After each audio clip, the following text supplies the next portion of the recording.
मित्रांनो, आज आपण 86-032 या ऊस पिकाविषयी माहिती घेणार आहे।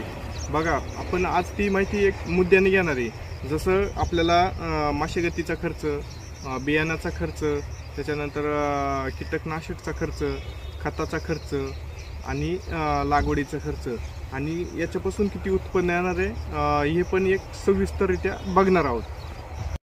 बघा मित्रांनो, आपला जो पहिला मुद्दा येतो म्हणजे मशागतीचा। आता मशागतीचा जो खर्च आहे त्याच्यासाठी आपल्याला काय करायचं आहे का, नांगरायचं किंवा फणायचं आहे याच्यासाठी आपल्याला 3 ते 3.5 हजार रुपये इतका खर्च येत असतो।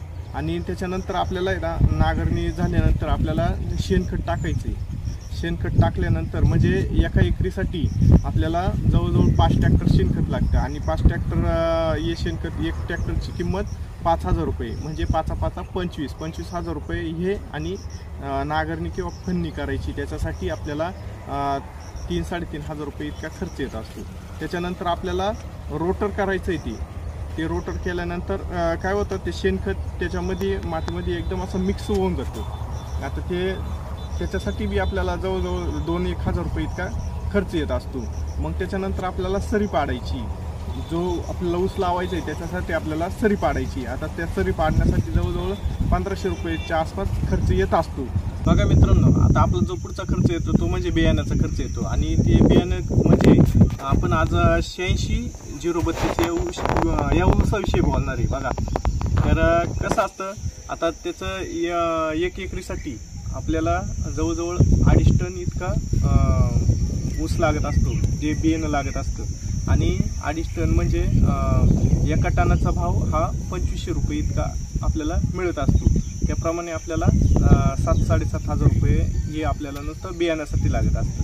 आता जे बियाणं लागवडी करायचं आहे, समजा जे बियाणं लावायचं आहे त्याच्यासाठी जे लोक आपण आणतो, ते मजूर आणतो, तर त्यांना आपण 5,000 एकरीप्रमाणे देत असतो। म्हणजे एका एकरला 5,000 रुपये इतकं हे लागवडीचा खर्च येत असतो। लागवड झाल्यानंतर आपला ऊस जेव्हा महिना 1.5 महिन्याचा होतो त्या टायमाला आपण त्याला खत घालत असतो। तर काय करायचं आहे, ते खत आहे ना आपण बघा कशा पद्धतीने घालतो की युरियाच्या आहे ना आपल्याला एक एकरीसाठी 5 गोण्या लागतात, त्याला आपण पहिला हात म्हणू शकतो। त्याच्यानंतर काही दिवसांनी परत आपण त्याला दुसरा हात देतो, जवळजवळ 3-1 महिन्यानंतर आपण त्याला दुसरा हात देतो। त्यावेळेस ना आपण त्याला युरियाच्या 5 गोण्या आणि 10-26-26च्या 5 गोण्या अशा 10 गोण्यांचा म्हणजे मिक्स करून दुसरा हात देत असतो।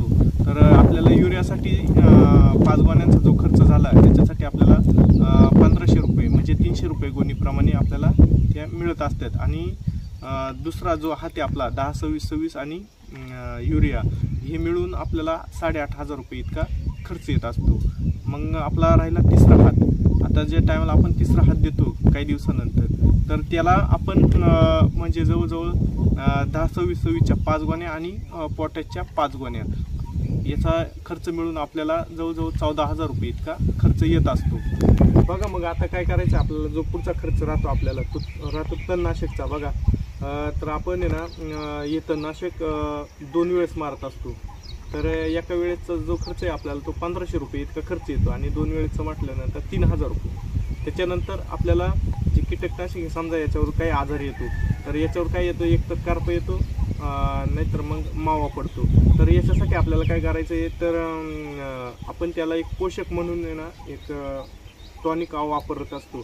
तर त्याचा म्हणजे एका वेळेचा खर्च हा 3,000 रुपये इतकं येतं आणि एका वेळेमध्ये ते पूर्ण क्लिअर होत असतं। बघा, मग आपल्याला आहे ना हे झाल्यानंतर आपण इतर खर्चामध्ये बघूया। आता इतर खर्च जो असतो तो म्हणजे आपला वखरणी आणि नांगराणी भर टाकणे। आता आपण वखरून घेतो, वखरून घेतल्यानंतर परत नांगराणी त्याला भर टाकत असतो। ती भर टाकायचा हा जवळजवळ 4-4.5 हजार रुपये इतका आपल्याला खर्च येत असतो। याच्यामध्ये आपण शेतकऱ्याची मेहनत मजुरी काही पकडलेलं नाही, कारण शेतकरी याच्यामध्ये पाणी भरत असतो, त्याच्यानंतर त्याच्यातलं गवत वगैरे कुठं असलं ते काढत असतो, ही आपण त्याची मजुरी याच्यामध्ये पकडलेली नाही। बघा मित्रांनो, आता आपण इतकं सारं बघितलं, याच्यामध्ये आपण आता खर्च आणि झालेला खर्च आणि त्यापासून मिळणारं उत्पन्न याच्याकडे वळूया। बघा आपला आता इथपर्यंत जो खर्च झाला आहे तो जवळजवळ 75 ते 80 हजाराच्या दरम्यान आपला खर्च झालेला आहे. मशागत, त्याच्यामध्ये कीटकनाशक आलं, त्याच्यानंतर खत आलं, त्याच्यानंतर मजुरी आली, असे बरेचसे खर्च आपण पकडून आपला खर्च 75 ते 80 हजाराच्या आसपास आपला खर्च झालेला आहे. आता आपण उत्पन्नाकडे वळूया. बघा आपल्याला जो खर्च झाला आहे तो म्हणजे 75 ते 80 हजार, आपण 80 हजारच पकडूया. 80 हजार रुपये खर्च आपला हा एक गृहीत धरूया की इतका खर्च झालेला आहे. आणि आता आपण उत्पन्नाची बाजू बघूया. आता एकरीसाठी जवळजवळ पहिला जो टर्म असतो त्याच्यामध्ये आपल्याला 75 टन इतका ऊस अपेक्षित असतो. आणि आता 75 टन जर आपण ऊस पकडला तर त्याचा भाव राहतो 2400 ते 2500 रुपये. आपण 2500 रुपयांनी जरी भाव धरला तरी आपल्याला 1,75,000 रुपये इतके आपल्याला ऊसाचे मिळत असतात. आता त्याच्यातून आपला 80 हजार रुपये जरी खर्च मायनस केला तर आपला 80 हजार खर्च मायनस केला तर आपल्याला वरचे म्हणजे 1 लाख रुपये निव्वळ शिल्लक राहतं. आता बघा पहिल्या वर्षाला आपल्याला सगळ्यात जास्त खर्च आहे आणि आपल्याला हा ऊस पहिल्या वर्षी परवडत नाही. याच्यामध्ये शेतकऱ्याची मेहनत मजुरी आपण इतर पकडलेली नाही आणि इतकं सारं असताना आपल्याला मग आता हा ऊस दुसऱ्या वर्षापासून परवडतो. तो कसा परवडतो बघा, याच्यामध्ये आपल्याला मशागतीचा खर्च कमी येतो, म्हणजे मशागतीचा खर्च येत नाही, बियाण्याचा खर्च येत नाही, त्याच्यानंतर शेणखताचा खर्च येत नाही. हा इतका सारा जो खर्च आहे पहिला हा जवळजवळ 50-1 हजार रुपये आपल्या इथं मायनस होता. म्हणजे पुढच्या वेळेस जो आपल्याला 1.5-2 लाख रुपये उत्पन्न होणार आहे आणि त्याच्यातून हा आपला खर्च मायनस केला तर म्हणजे हे आपल्यामध्ये ॲड होणार आहे.